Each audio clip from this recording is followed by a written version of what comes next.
going to talk about Sumerian mythology. Now, a couple of years ago, 5 years ago, something like that, I never would have thought Sumerian mythology had anything to do with the Bible, nor Greek mythology, nor Egyptian mythology. But I read a book by Robert Boyd Johnson. It's actually over there. You can take a look at it afterwards, and it has to do with Greek mythology. And he points out how Greek mythology is related to Genesis. And what's going on is that you have Genesis as real history, but later on, as people disperse from the Tower of Babel, they remember Genesis, but it gets all distorted because it gets passed down by word of mouth. I'm going to take his point of view when it comes to Sumerian mythology. I took his key, if you will. I did a Greek mythology lecture, but then I also did an Egyptian mythology lecture using his point of view, and then here I am doing the Sumerian mythology from that point of view as well. Now, if my faith was naturalism, as far as I could tell, the naturalists would look at Sumerian mythology and I think wouldn't necessarily know exactly what it is. In other words, is it history? Is it just made up? Was there something that happened historically, but then it got changed? What is it? I think the naturalist, religious person, wouldn't really have an answer for what Sumerian mythology is. Now, if you believe in UFOs, then you have an answer for what Sumerian mythology is. And that is aliens came down, worked with people, gave them technology, etc., etc. I'm going to talk about that. Now, if you believe that the Bible is true, which is what I believe that Genesis is literal history, then I'm going to explain that point of view with you. Now, there's another point of view which you don't hear about it very much at all, and it is a biblical view that has to do with the Sumerians, the Egyptians, the Greeks worshiping the giants in the Bible. Now, I don't agree with that point of view. I think Robert Boyd Johnson has a better point of view, but that is one that's out there if you go searching. So we'll start with Genesis. We'll kind of do an overview or review of Genesis, and then we'll start big. We'll talk about Genesis and the culture from around the world, and I'll point out how there are stories from around the world that I believe go right back to Genesis. We'll talk about some of the cuneiform artifacts. Cuneiform, obviously, is the writing of the Sumerians. We'll talk about these epics here, these documents, these tablets, if you will, and a couple more. But the most interesting thing, I think, about this lecture is the Sumerian art. You have some bas-relief statues. You have some cylinder seals which have characters on them. A cylinder seal was used by someone, usually someone of note, someone of some riches, because they were kind of expensive, I would imagine, to get built. But if he was going to sell some cows, they might put that on a clay tablet, write it out, and then he would roll his cylinder on there, almost like signing a document. And by the way, I have some examples, some copies over there on the table. I dug those up in my backyard.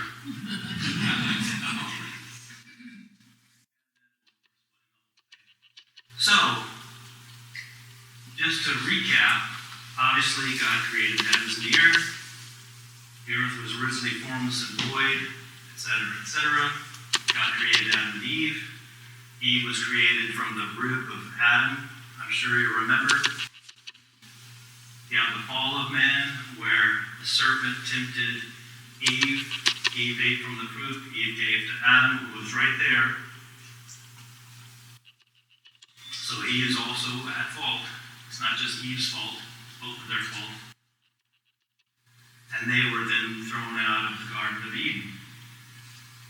And when they were thrown out, God put a cherubim at the gate to keep them from going back into the garden, taking from the tree of life, and being separated from God eternally. what that would have done if they would have done that. But he put a cherubim there. You might remember talking about the descendants of Adam. Cain slew Abel. You might remember that. Abel and Cain both came to sacrifice to the Lord. Abel's was accepted, Cain's was not. Cain slew Abel. Yeah, the flood, mankind became so corrupt, God decided to destroy the world with a flood. Of course, Noah is the hero there. At the end of the flood, the ark rested on the mountains of Ararat. We don't know exactly where it rested. There are some ideas. I'll mention that a little bit. But at the end of the flood, you might remember, Noah sent out a raven first, and then he sent out a dove, then he sent it out again, and then he sent it out a third time, and it never came back. But the second time he sent out the dove came back with a twig in its mouth, showing Noah that trees were beginning to grow and that things were getting back to normal.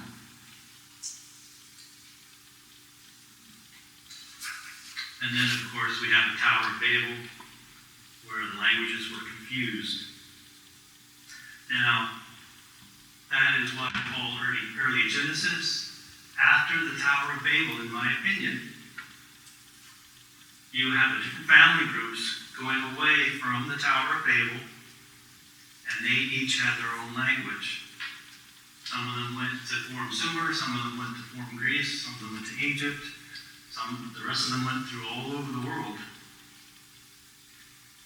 Now, the sons, or the descendants of Shem, now they, I believe, kept early Genesis in written form. But before I talk about that, let me talk about the Greeks. The Greeks remembered Genesis, in my opinion, and in Robert Lloyd Johnson's opinion. But it's kind of funny, the people who remembered Genesis and ended up writing it down must have become atheists at some point in this process. Because everything that's good in the Bible is bad in the Greek mythology. Everything that's bad in the Bible is good in the Greek mythology. So it's all mixed around. Now, the Egyptian mythology is sort of a mixed bag. Some of it is similar to Greek mythology, where they deified people. The Sumerians do that as well. But in Egypt, they do remember the flood. There is a star map on the ceiling of the tomb of Senemet, where you can see star constellations, but you can also see a procession of the kings that lived before the flood and the kings that lived after the flood. So that's evidence of the flood of Noah. But the Egyptians also, depending on what city in Egypt you were in, some of them worshipped Adam and Eve and their family, some of them worshipped Noah and his family, and then some of them worshipped a god called Canu, or sometimes they would call him Nebuchadnezzar. Well, he was a god of creation, and they actually remembered him. But of course, he's all in there with all the other ones too. But anyway, going back to Moses and Genesis, in my opinion, Shem's family lineage that goes down to Moses, they kept the documents that were being written. And Moses collected these documents and used that to write early Genesis, of course being led by the Holy Spirit. What do I mean? Well, if you read Genesis, you've probably come across this phrase, either these are the generations, or this is the account of. The first one is the account of the heavens and the earth. Second one, this is the account of Adam. This is the account of Noah. This is the account of the sons of Noah. This is the account of Shem. Later on, it talks about the account of Isaac, the account of Esau, the account of Jacob. In my opinion, these are written documents that these different people wrote, except for this one. God wrote that one and gave it to Adam, I believe. And I'm going to show you evidence about that. It's crazy. It's really crazy. Now I show over here some dates here. Now, to be honest with you, I don't know when these accounts were written. I more or less gave dates that are, well, this is the creation date according to Usher. But is that exactly the right date? I've read that maybe the creation date might be even 1,000 years earlier. So this could be 5,000 BC. Some of these may not exactly be right. If anything, they're probably a little older than these. But I don't want you to focus on the actual dates. I'm hoping that you'll focus on the fact that these people lived thousands of years ago. And I'm going to show you dates for Sumerian artifacts that are also very old. Now, sometimes I'm going to talk about it, and it'll be older than these guys. Well, I don't trust their timeline. I don't trust their methods. I don't trust their approach. So, in the big picture, I hope that you'll just notice that these are very old, and the Sumerian ones are very old, but I don't think those can be trusted. Hopefully I'm making some sense there. But if you want to know about the differences or problems between the Bible and secular timeline, you can watch a documentary called Exodus, Patterns of Evidence, and it'll talk to you about how Egyptologists have a certain timeline, but the Bible is different. But more than likely, the Egyptian timeline needs to be corrected. Well, archaeologists use the Egyptian timeline to calibrate their carbon-14 dating. So that's why the other dates I'm going to be referring to, I think, are wrong, perhaps by 500, maybe even more numbers of years.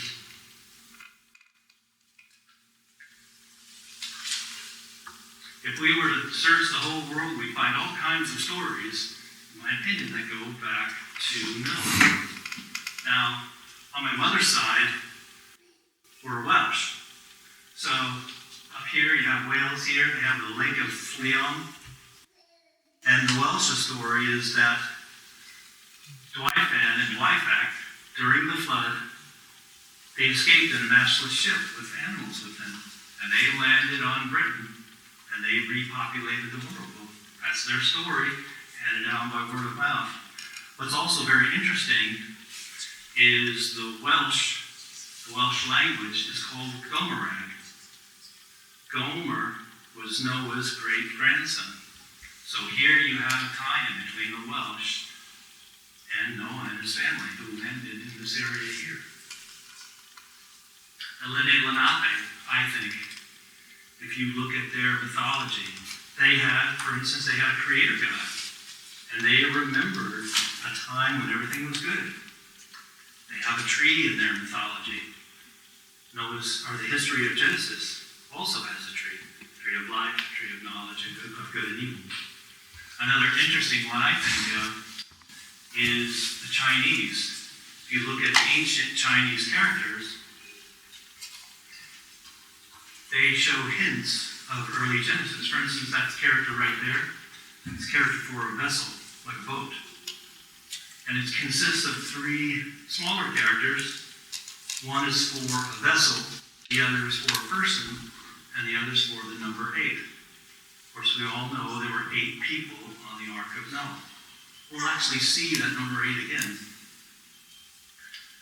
The Hawaiians have a similar kind of a story. The hero is nude, which actually sounds a lot like Noah.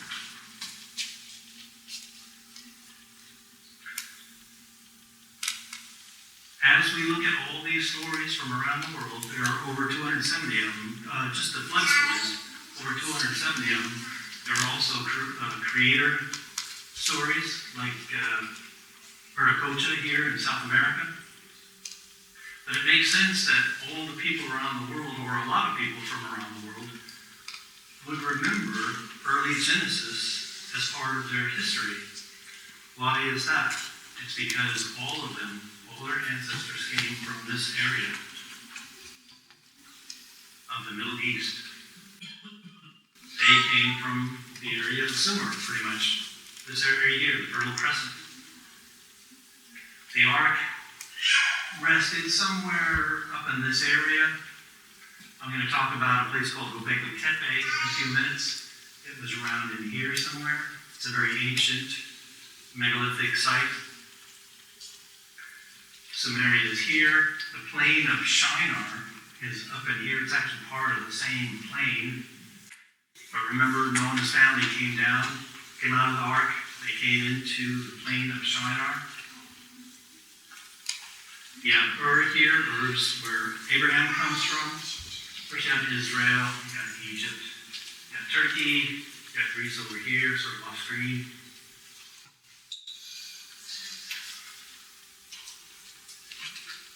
So now we'll get interesting, okay? You have these ancient monuments from around the world. Here's obviously Egypt. This is Tiamat here, Chichen Itza down in Mexico. This is Gobekli Tepe, which I mentioned before, which is not, as the crow flies, not terribly far from the mountains of Ararat, or Mount Ararat. I believe this is a monument, a building, that was more than likely made, at least while Noah's sons were still alive. I don't know if they had any hand in building it, I'm not sure. But it's quite a technological feat to make this building. How did they know to do that? Same with this pyramid here, same with Tiwanaku, same with the pyramids. How did they know how to do this? My opinion is that Noah's children, Noah's grandchildren, they were exceptionally smart people, exceptionally gifted, exceptionally talented. Some of these, all of these, have some amazing rock working, or precision rock working with stone. They have them fit together. The size of them is incredible, especially with the pyramids. But they got this ability, this technology from Noah and his kids. The one on the upper right, the Tiamat, what country is that in? It's in South America somewhere. South America. I think it might be in Peru. Yeah. Sorry about that.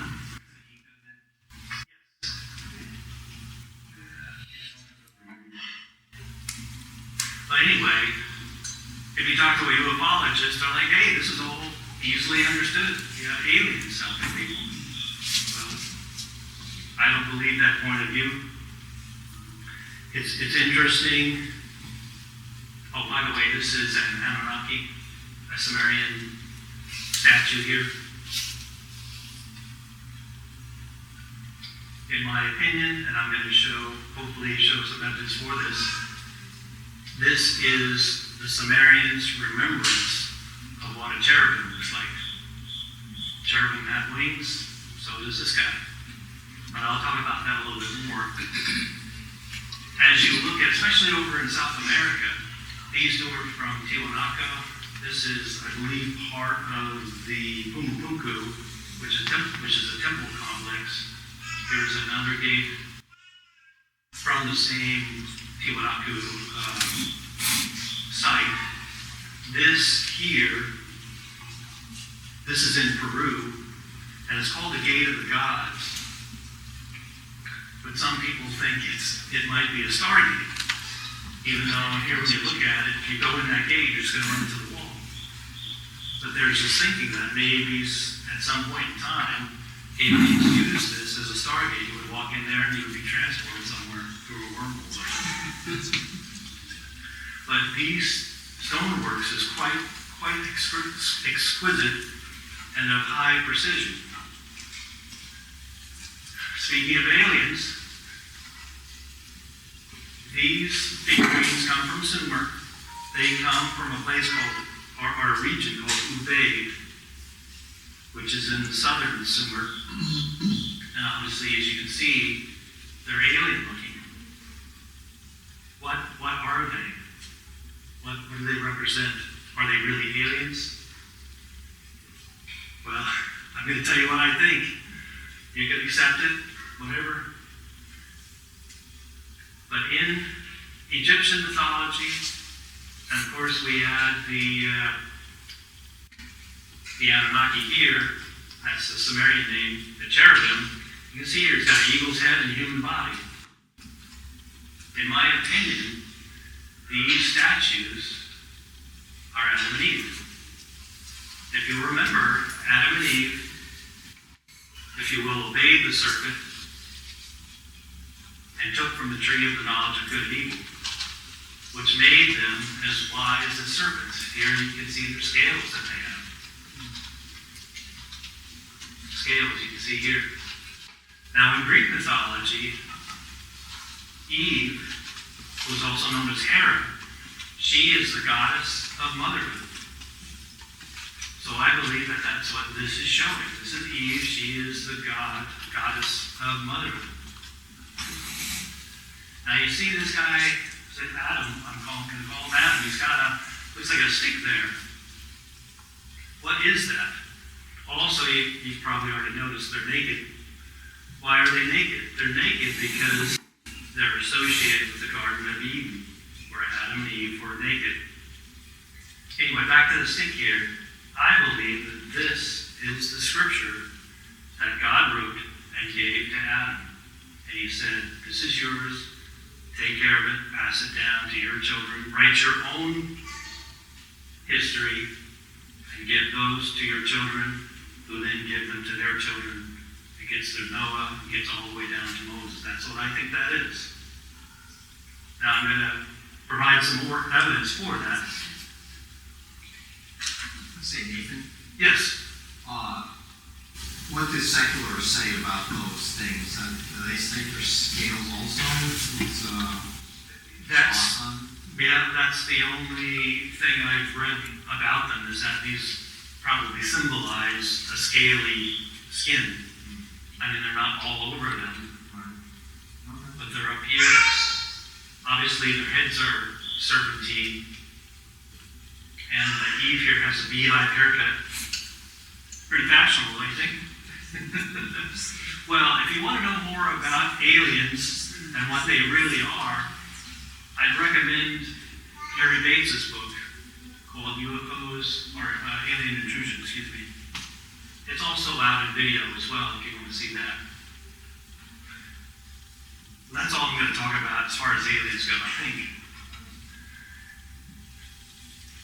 Okay, back to Sumerian mythology, back to the texts.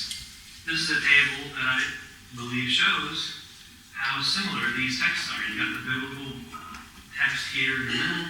Noah is the hero. Noah is the hero down here. So you've got other heroes listed. Atrahasis, for instance. Obviously, it's a flood event.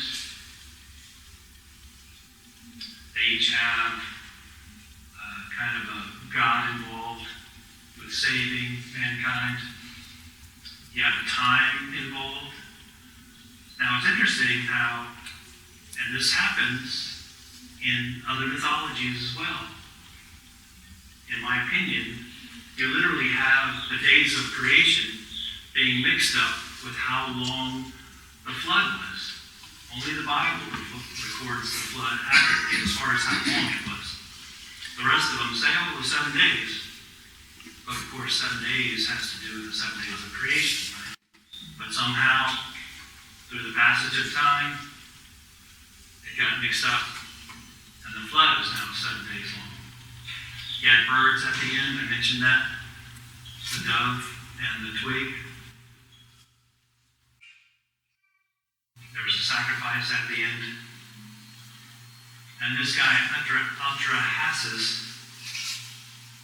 his name means extremely wise. So it makes it not too hard to believe that maybe this is the Sumerian Noah, because Noah was very wise. He was wise enough to build the ark, take care of all those animals. This is the Flintstone. Back on that slide, you have a reason for the others of noise. What is that? Well, the story is kind of silly.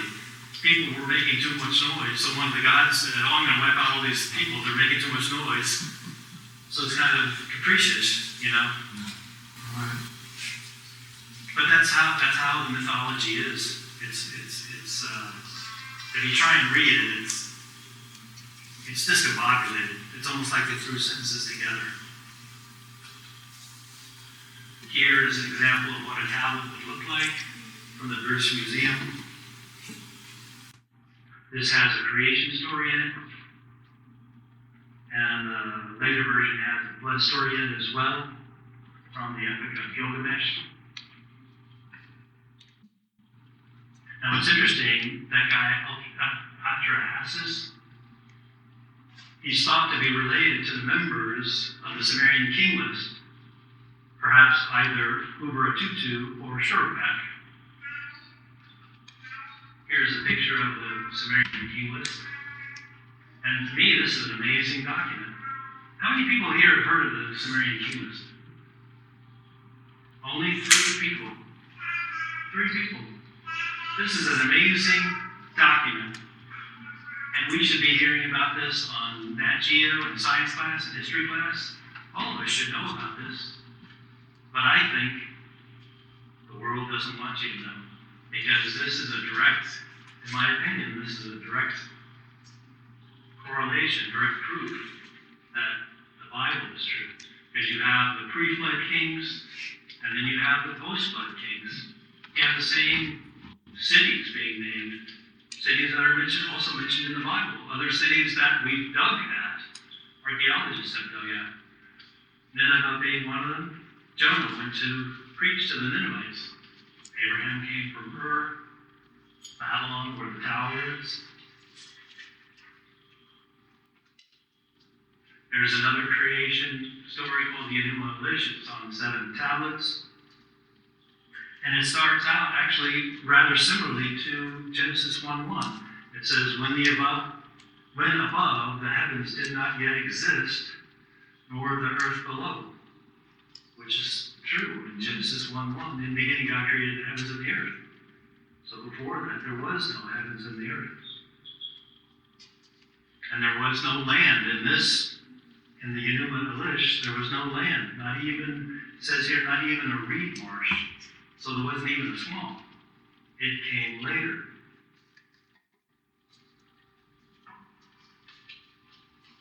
Now there's other similarities, but I want to get on to some other mythology and get on to the artwork, which I think is the most interesting. But in the mythology, you have the Lady of the Rib. Well, Eve was made from the rib of Adam. And also, Ninhursag, here in Sumerian mythology, she is the Lady of the Rib. She is the womb goddess who gave birth, right? Similar to Eve, gave birth to mankind. She is the creator, and she fashions people out of a mixture of blood and clay. God fashioned people out of clay, right? You can easily see the similarities. Also, in this story, Enki, one of the other gods, had eaten some forbidden flowers, which made him sick. And Ninhursag, at first, she cursed him, but then was persuaded later to heal Enki. But I think it's very easy to see that these are glimpses of the book of Genesis, the history of Genesis. Here's a tablet here, talks about man's golden age, where there was no state. There was no fear, there was no terror, man had no rival, no reason to be in strife. It was a land of plenty. And it was harmony time.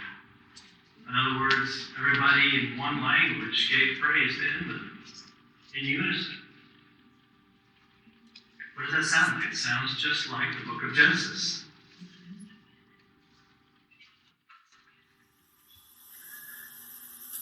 Of course, before the Tower of Babel, people spoke one language. I thought I'd throw in here some pictures of what are thought to be ancient depictions of the Tower of Babel. This is from King Nebuchadnezzar II. probably carved in somewhere in the 600 to 500 BC time frame. Now, I believe he actually repaired the Tower of Babel. He didn't actually build it from scratch. Here is another carving. It's really sort of a, oh, what would you call it? Just scratching on a rock. This one was found over near Mount Ararat in the Ararat region. Here is the sculpture here, a bas relief from Assyria. And as archaeologists did some digging, they believe they came across the ruins of the Tower of Babel. They call it the Burs Nimrod, or the Tower of Nimrod. Going on to the artwork, similar to the examples I have over there, here's a cylinder seal. What does it show? I think it shows Eve here, Eve who has been deified. How do you know she's been deified? Well, she has a hat with horns on it. And we'll see this again. Why does she have a hat with horns on him? I think it's because the Sumerians remembered the cherubim, and cherubim had the bull head. Bulls had horns. So they incorporated that into their worship of people. They gave them a helmet or a hat with horns on them to identify that they were deified. They were gods now. Here she is, putting the final touches on a human being. She has access to the tree of life, and her helpers are building the body with a potter's wheel. Here, this one guy is bringing water, I believe, water from the spring from the Garden of Eden. Of course, we all know water gives life. If you're thirsty, you want to drink the water. And Eve is putting the final touches on the human being there. This is a very interesting seal. Again, another cylinder seal. You have Adam here. He's being deified because he has the hat with the horns. Here, instead of being the tree of life, this is the tree of the knowledge of good and evil. And you have the serpent, which the Sumerians revere, the Egyptians revere, the Greeks revere. And here he is taller, actually, than Adam and Eve, instructing them. In the Sumerian mindset, he's instructing them to gain knowledge, which to us is a bad thing. When Adam and Eve sinned, that was a bad thing. But in the Sumerian mindset, it's a good thing, because they gain immortality. At least the Sumerians thought so. And they gain wisdom. Now here is something very interesting. I forgot to mention this before, but remember when I was showing you those pictures from Tiwanaku and Umupuku, and the other one from Peru where you have the stargate?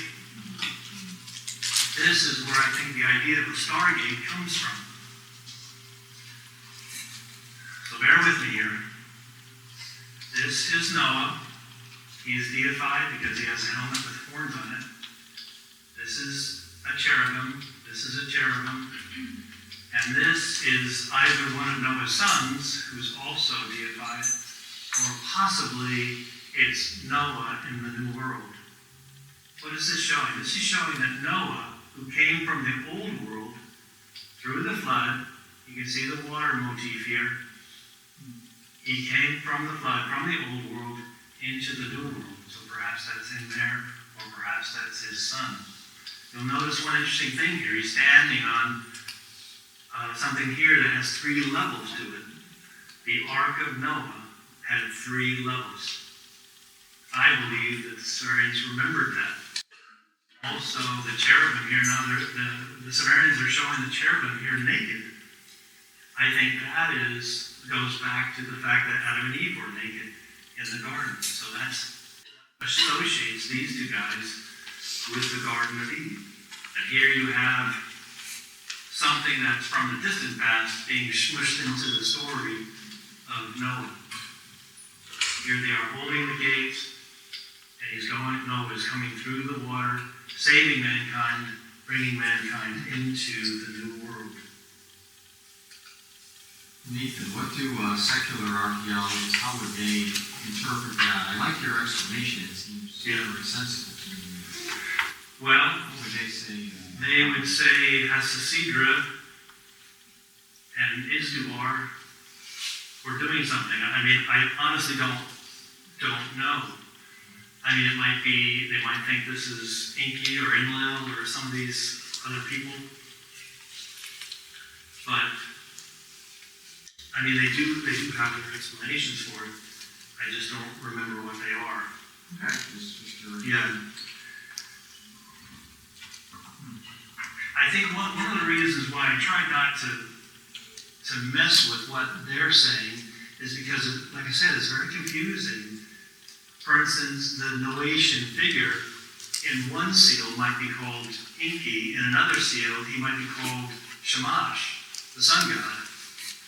So it's rather confusing, so I gave up trying to make sense of what their stories were and trying to relate it to these different figures. I just went and just said, look, just forget that. I'll just interpret them from the biblical point of view, in my opinion. Here again, we have what I'm going to call Noah. He is sitting on a chair. That chair has 3 levels to it. I found, as I went through, I'm not going to show you all of them, but I found a total of 9 of these, what I call Noah's Ark references in cylinder seals. Now, there were a few other that didn't have 3 levels. But there were only a few of them, whereas I found 9 which did have 3 levels in them. So I think it very well could be a reference to the 3 levels of the Ark of Noah. Here he is.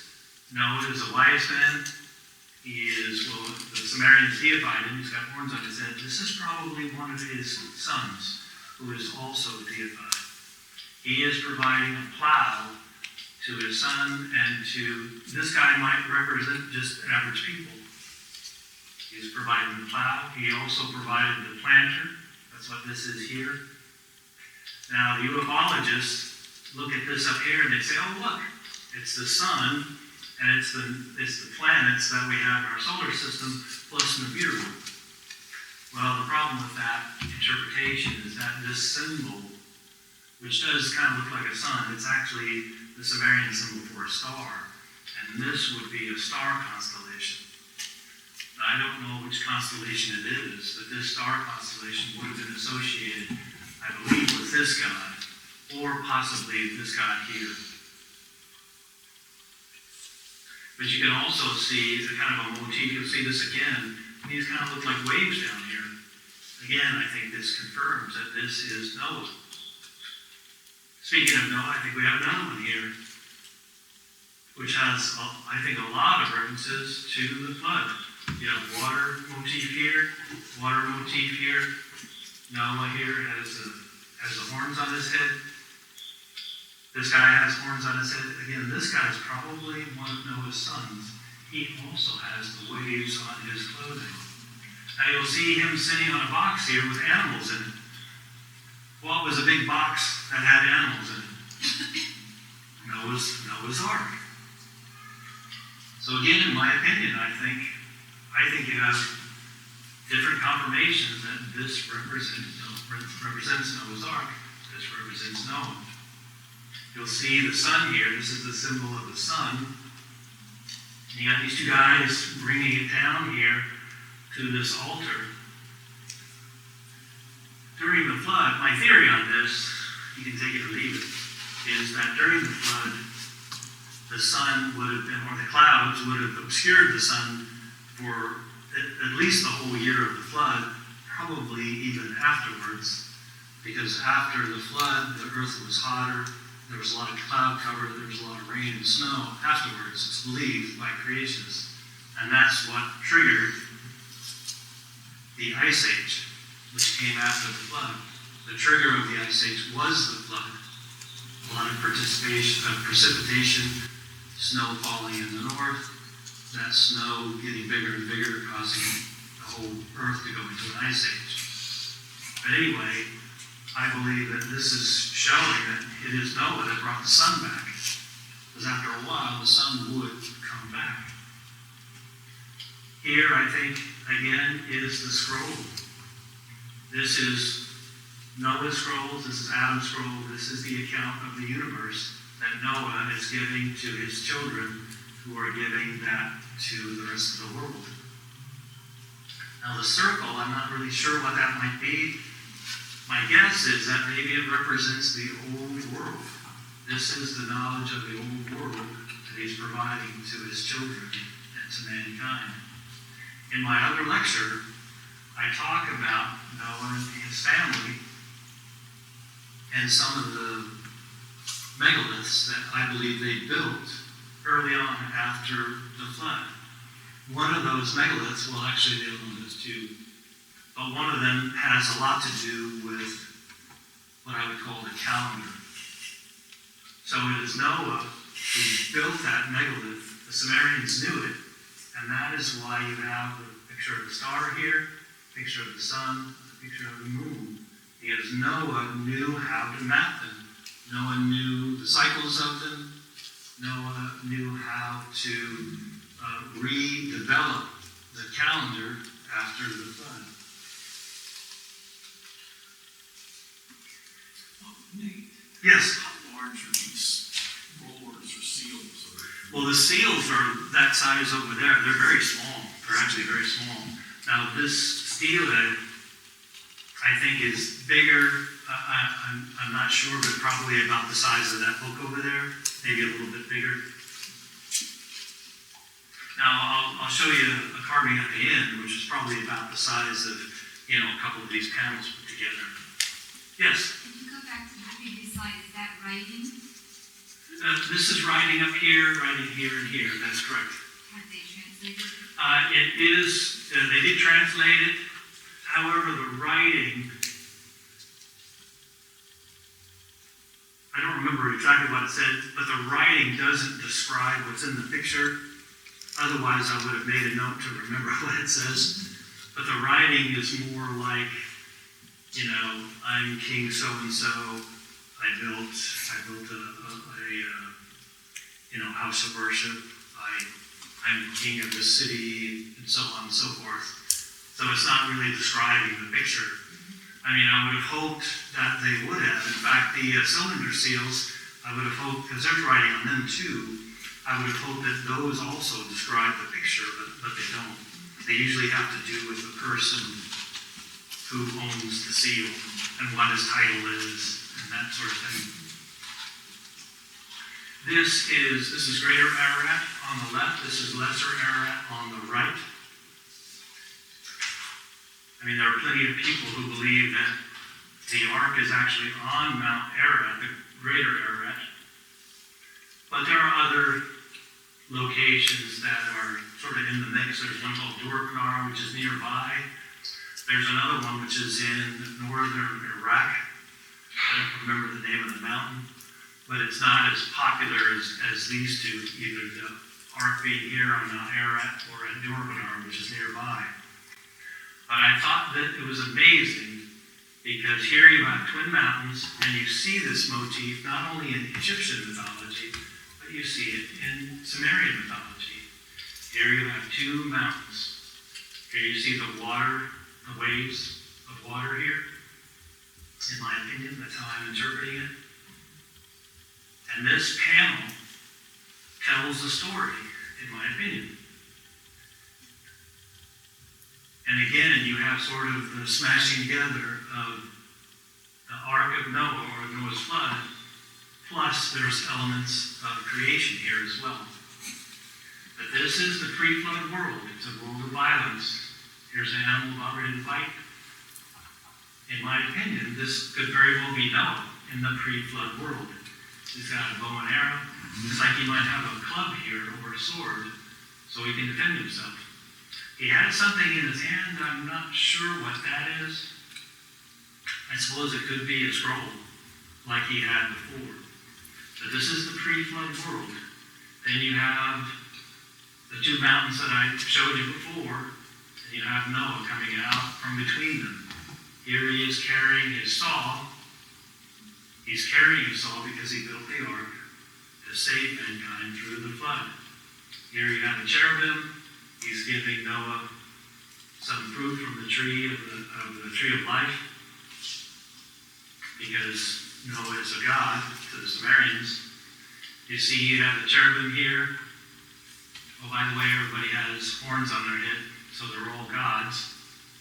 You've got these lines coming up, not only on this one, on the cherubim, but here.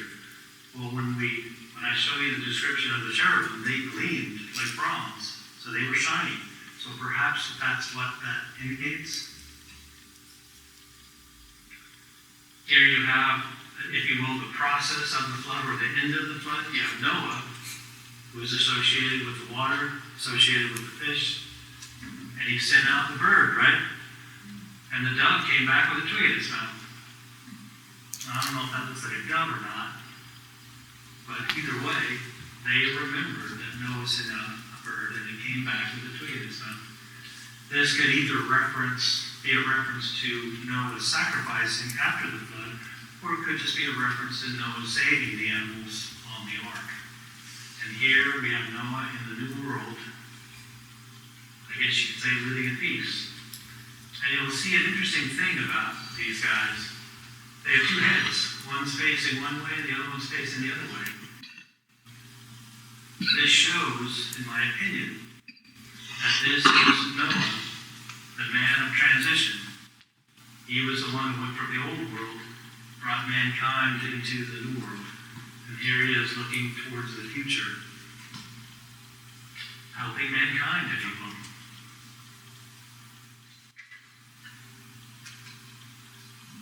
Here is the description of the cherubim from Ezekiel, approximately 562 BC, which is quite a bit later than the cylinder seals I've been showing you.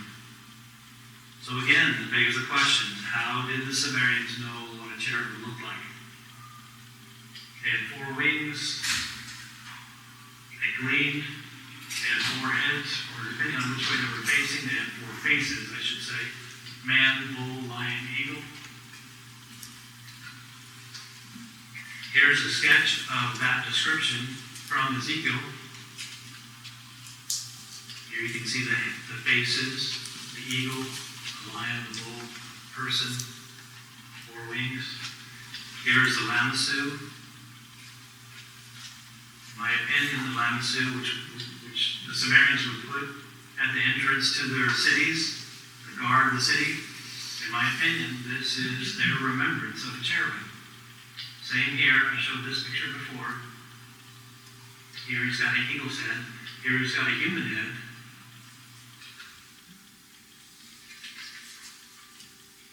When I was doing research for Sumerian mythology, when I saw this, I couldn't believe it.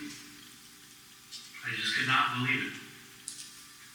But in my opinion, this is a cherubim. Again, the Sumerians remember them. He is providing the fruit from the tree of life. He is providing water from the spring, from the Garden of Eden. Can anybody guess who these 3 people are?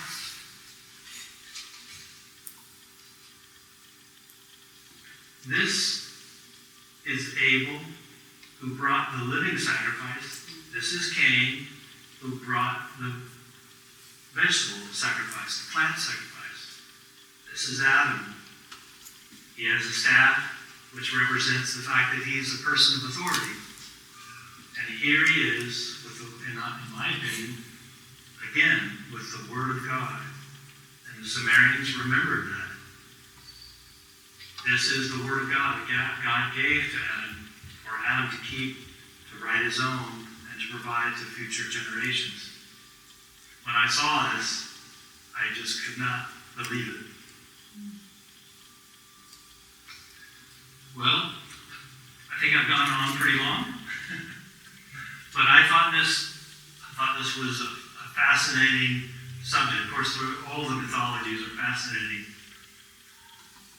But that last one, and then a couple of the other ones as well, I think it's just amazing that when we use the Bible, that is what gives us the proper framework to understand these ancient mythologies. And the Sumerians, they tried to remember early Genesis, they tried to remember the history accurately, and sometimes they did pretty good, like with the King's List. That's an amazing document. But they remembered the flood, they remembered Noah, Adam, they remembered Cain and Abel, the cherubim, they remembered Eve. They remembered after the flood, the birds being released. They remembered, I think, that the ark had 3 levels to it. How did they know that unless Noah's family told them? And of course, most famously, the Sumerians are known for establishing civilization. It is thought that they are the first real civilization on the earth.